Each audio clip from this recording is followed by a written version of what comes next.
Mami, Iya, Pi.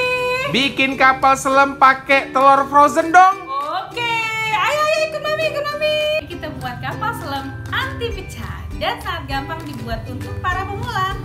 Kita kupas dulu telur yang sudah kita bekukan ya, Bun.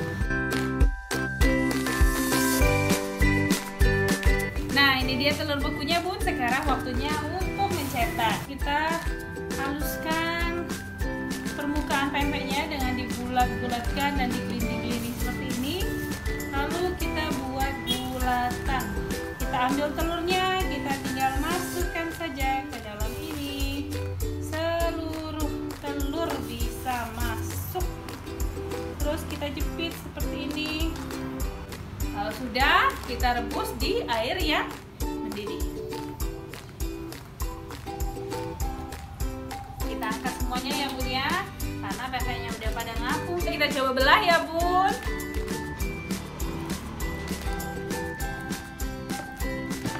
Nah, telurnya sempurna masuk ke dalam pempek. Bebek kapal selamnya sukses. Papi.